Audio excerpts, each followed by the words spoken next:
Good morning बच्चों। इसके पूर्व हमने आपके स्पर्श पाठ्य पुस्तक पर आधारित पाठ जो है अब कहाँ दूसरों के दुख से दुखी होने वाले, इस पाठ का विस्तार पूर्वक हमने अध्ययन किया है, स्पष्टीकरण किया है। परंतु इस तासिका में हम इस पाठ का विश्लेषण करेंगे।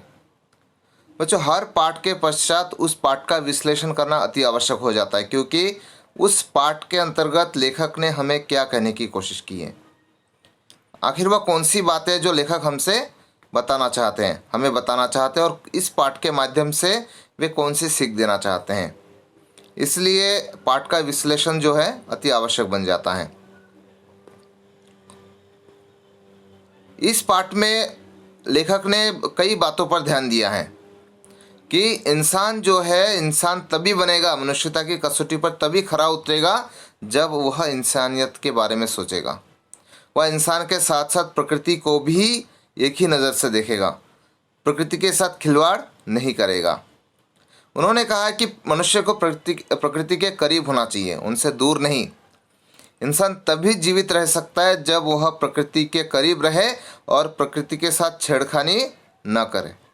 परंतु हमारी आदत पड़ चुकी है बच्चों कि हम अनचाहे रूप से प्रकृति के साथ, हमारी प्रकृति हमारी माँ है, नेचर हमारी माँ है, इसके साथ हम खिलवाड़ करते हैं।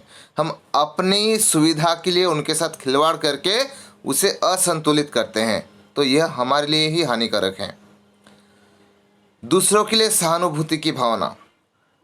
उन्होंने कहा है कि इंसान जो है भगवान की सबसे अच्छी सृष्टि है, फिर भी हमने इंसानियत छोड़ दी है।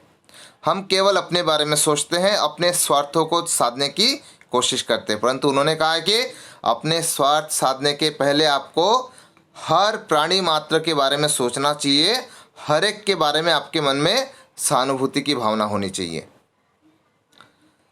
धरती माता के प्रति समर्पित रहना। बच्चों, धरती के कारण ही हम जीवित हैं। अगर धरती ना होती तो हमारा कोई अस्तित्व ना होता, प्रकृति ना होती तो हमारा कोई अस्तित्व ना होता। तो हमें अपनी धरती माँ के प्रति समर्पित रहना चाहिए। उन्होंने जो भी नेमतों से हमें नवाजा है उनका हमें आदर सम्मान करना चाहिए, ना कि उसके साथ अनचाहे रूप में खिलवाड़ करना चाहिए। इस पाठ में लेखक ने हमारे पूर्वजों का उदाहरण दिया है, जैसे नूह का उदाहरण दिया है, राजा का उदाहरण दिया है कि वे पशु पक्षी और चिड़ियों इनकी आवाज़ समझते थे।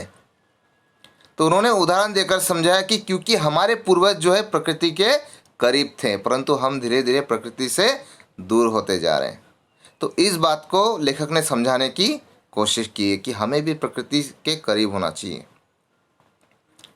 धरती पर सबका समान अधिकार। बहुत अच्छी बातें कही है लेखक ने इसमें कि जब धरती का निर्माण हुआ तब इसमें पशु पक्षी जीव जंतु जानवर सब कुछ थे, परंतु इंसान ने अपनी बुद्धि का प्रयोग किया।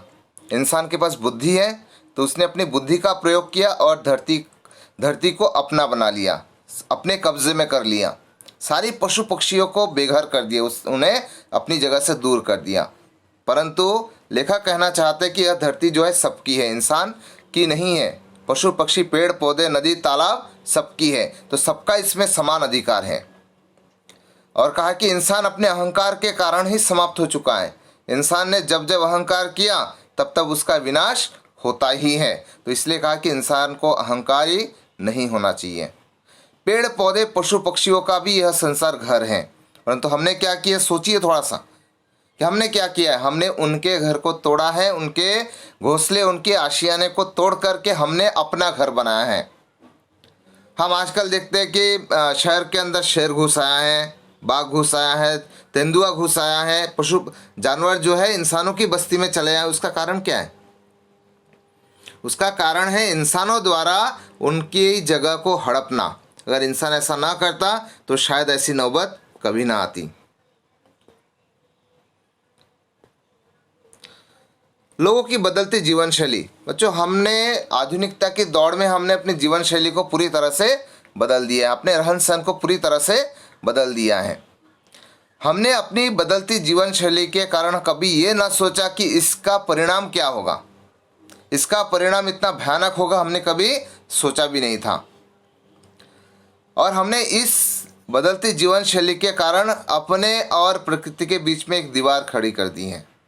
प्रकृति को हमने दूर कर दिया है और इसका खामियाजा हमें ही भुगतना पड़ रहा है। जीवन शैली जैसे हमने अपने हमारे खान पान, रहन सहन। बच्चों एक बात बताइए मुझे, पहले के समय में हमारे पूर्वज जो थे वे कड़ी मेहनत करते थे, शारीरिक मेहनत करते थे और उनकी जीवन शैली एकदम अच्छी थी, उनका स्वास्थ्य भी बहुत अच्छा था। परंतु आज हमने आधुनिकता की दौड़ में उन सब चीज़ों को पीछे छोड़ दिया है। हमारी जीवन शैली ही कारण है कि हम रोज़ नित्य नए रोगों से घिरे हैं। नए नए रोग हमारे सामने हमारे शरीर में घर कर रहे हैं और हम उसके अधीन होते जा रहे हैं, क्योंकि हमारी सहन शक्ति, रोगों से लड़ने की हमारी प्रतीकात्मक वो शक्ति जो है, उनको लड़ने की शक्ति समाप्त हो चुकी है। रोग प्रतिकारक क्षमता जो है पूरी तरह से नष्ट हो चुकी है और इसका कारण ये होता है कि प्रकृति अपना कहर दिखाती है। कभी भूकंप, कभी अलग अलग तरह के तूफान आते हैं। आपने अभी हाल ही में देखा होगा कितने सारे तूफान आकर गुजरे हैं। प्रकृति एक क्षण में ही इंसान का अस्तित्व पूरी तरह से मिटा सकती है और इससे क्या हुआ, हमारी जीवन शैली के कारण इंसान का जो अस्तित्व है, जो उसकी हैसियत है, उसका अस्तित्व एक दिन खतरे में है, पूरी तरह से समाप्त होने की कगार पर है।